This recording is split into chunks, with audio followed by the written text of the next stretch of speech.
మెదడు లేదు, నాడులు లేవు, కండరాలు కూడా లేవు. అయినా ప్రమాదం వస్తే వెంటనే గుర్తించి పారిపోగల జీవి భూమిపై ఉందంటే మీరు నమ్ముతారా? తాజాగా శాస్త్రవేత్తలు అలాంటి అద్భుతమైన సముద్రజీవి రహస్యాన్ని ఛేదించారు. ఆ విచిత్ర జీవి కథేంటో ఇప్పుడు తెలుసుకుందాం. ఈ పరిశోధన ఫలితాలు కరెంట్ బయాలజీ జర్నల్లో ప్రచురితమయ్యాయి. పరిశోధకులు ట్రైకోఫ్లాక్స్ అడ్హెరెన్స్ అనేటువంటి సూక్ష్మ సముద్రజీవిని అధ్యయనం చేశారు. ఇది కేవలం కొన్ని మిల్లీమీటర్ల పరిమాణంలో ఉండేటువంటి అత్యంత సరళమైన బహుకణ జీవుల్లో ఒకటి. ఈ జీవికి తల ఉండదు, ముందు వెనక అనేటువంటి స్పష్టమైన భాగాలు కూడా ఉండవు. అంతేకాదు మెదడు, నాడీ వ్యవస్థ, కండరాలు ఏవీ లేవు.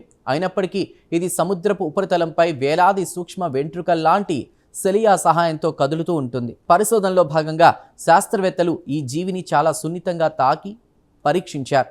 ఆశ్చర్యకరంగా స్పర్శ జరిగిన కొన్ని సెకండ్లలోనే అది దిశ మార్చుకుని ప్రమాదం నుంచి దూరంగా కదలడం ప్రారంభించింది.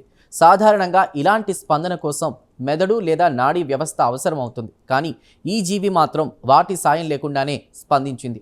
దీనికి కారణం దాని శరీరంలోని సిలియాలే అని పరిశోధకులు గుర్తించారు. జీవి శరీరాన్ని కప్పి ఉన్న వేలాది సిలియాలు ఒకేసారి తమ కదలిక దిశను మార్చుకుంటాయి. దీంతో మొత్తం జీవి ఒక్కసారిగా యూటర్న్ తీసుకుని వ్యతిరేక దిశలో కదలడం ప్రారంభిస్తుంది.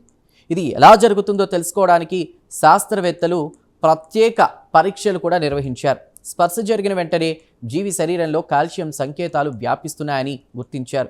ఈ సంకేతాలే వేలాది సిలియాల కదలికను ఒకేసారి మార్చి తప్పించుకునే చర్యకు కారణమవుతున్నాయి. మరింత ఆసక్తికరమైన విషయం ఏంటంటే పరిశోధకులు ఈ జీవిని 2 భాగాలుగా కోసినప్పటికీ ప్రతి భాగం గాయం జరిగిన ప్రాంతానికి వ్యతిరేక దిశలో వెంటనే కదిలిపోయింది. అంటే ఈ జీవి స్పందనకు మెదడు అవసరం లేదని, శరీర కణాలే నేరుగా స్పందనను నియంత్రిస్తున్నాయని తెలుస్తోంది.